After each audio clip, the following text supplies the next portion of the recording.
So now, at this point, I actually drive back to Buffalo, New York to see my dad. Haven't seen him in years. And no one knows about this. I didn't even put this in the book even. So before I start this journey to be Navy SEAL, I go back to see my dad because I realize now I gotta fix some shit. I'm blaming everything. I gotta go back. You know how a lot of times, like, if you're a runner, your right knee may hurt, but it's not your right knee that hurts, it's really your left hip. But we're concentrating on the right knee. I'm concentrating on all my shit. But I need to go back to the root of the problem, which is my dad. I gotta face the demon. I gotta go back and see what made him so fucked up to make me so fucked up. Why am I fucked up? So I go back and I go back in as an older man now. I'm in my 20s. I'm not a kid anymore. And I want to see this man and face him as a grown man, but still as a kid in my head. I was still a kid, but I was a grown man as my age. And I went back and I realized he was the same man that he was. Still the same. And I talked to him, he was still nuts. And but I had to go back and face that one more time, but to face it in a different way. I looked at him in a way, we never said sorry to one another, and he went off about my mom and my grandparents and all kind of shit. But I looked at him in a way that I realize now why you fucked us up. I had to almost be him to realize it's okay, brother. It's okay, because I realized that somewhere in your fucking life, something fucked you up and you didn't deal with it. And so you put that shit on me, my mom, and everybody around you. I'm gonna deal with my shit. So even though you gave me all this shit, you gave me a satchel of shit that I didn't deserve, and now I'm all fucked up and people think I'm a fucking liar and I'm all fucked up. You gave me this. You created this fucking nightmare of Goggins. I'm gonna fix it though. Wow. So now I get it, I look at it, this is what I'm saying in my head. I'm gonna fix it now. So I must take it. I take all this shit, it's mine. I'm gonna fix all this shit. But I know to fix shit, people wanna find peace immediately. And this is where people don't like me. I don't believe that shit. You ain't gonna find it through fucking yoga and all this other bullshit. I stretch out a lot and I believe in yoga, all this shit's great, but you ain't gonna find it in some fucking room. You're gonna find peace from going to war with yourself, because we all got shit. We all got shit. People look at me, the reason why my story resonates with people, because I don't hide. I'll tell you exactly who the fuck I am. I will admit to it. People are great at hiding. So they want to just find peace. No, you gotta take your shit, fix whatever's fucked up in you. Don't just shove it under the rug, fix it, and then you'll find some peace later. If you're obsessed by memories of the past, more than 18 months old, and most of those are negative, so anxiety provoking most often, then there's a lot of you that's stuck in the past.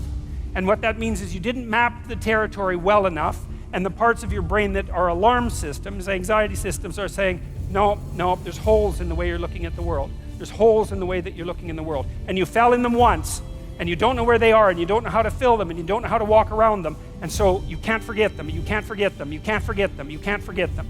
So you have recurring nightmares, for example, are a good example of that sort of thing happening. But in any case, if you have memories like that, you remember them, they make you feel anxious and negative, you're stuck back there. Your body is still reacting as if there's an emergency that could happen again that you haven't fixed. And it doesn't matter if it was your fault, that's irrelevant, because the alarm system doesn't care. Like, when your smoke detector goes off, it isn't relevant whether it was your fault.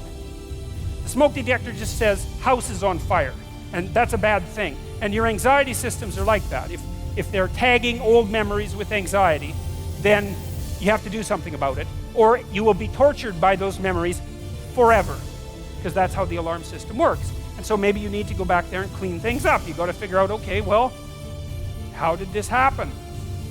What sort of role did I play? Even if it's a minor role, that doesn't matter, because the point is that you don't want to be put in the same vulnerable position again. So anything you can do to strengthen yourself is good. You know, and often if it's a really old memory, like maybe you were a child, you're not a child now, so you probably have a variety of techniques at hand that you could use to deal with a situation like that if it came up now. And so you have to update that part of your brain that still thinks you're 4. And lots of people have parts of them that are still stuck in some traumatic childhood experience.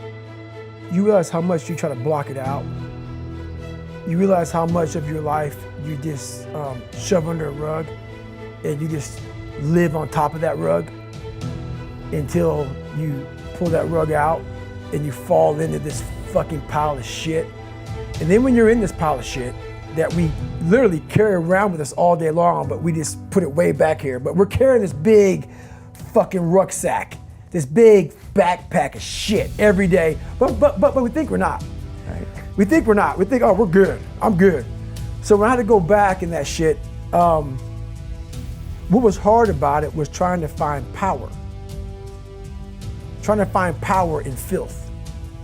Trying to take all this negative shit and say, all right, how the fuck am I gonna use all this shit to propel me forward? That's the hardest part about it, because all you wanna do is lay in it and just say, God, man, like, just let me die in this shit. So as you're going back to it, it almost makes you say, how the fuck did I get here? So then I went back to it, and I went back to it way before this book, because you have to go back to it before you go forward. You know, we all wanna start now. I'm 44, I'm not gonna go backwards, I wanna go forwards. So no, that's not how it works. You can't speak about the way I do unless you process it. You go back 1,000,000 times. You battle it, you overcome it. Even though it's gone, you gotta go back in your mind and face it and overcome it.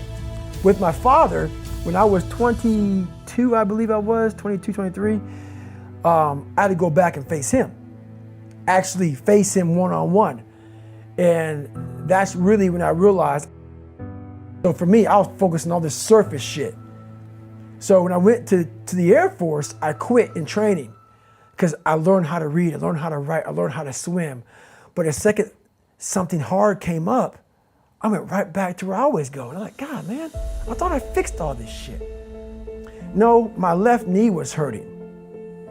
And I worked on my left knee, it stopped hurting. But my fucking right hip was the fucking problem. So my right hip was my dad. Right? The crux of my problems wasn't anything to do with everything in life. It was to do with my father. Because that's where it started. It started there. The origin of the story, it started there. So I went back to the start point and I had to face where all this happened, where the mindset started. The mindset of, you know, all this shit, being beat for no reason and feeling like you're nothing and feeling like you gotta lie to gain friends. And, you know, my mind was developed, but it wasn't developing properly in that hell. You can't develop a mind in the hell I lived in.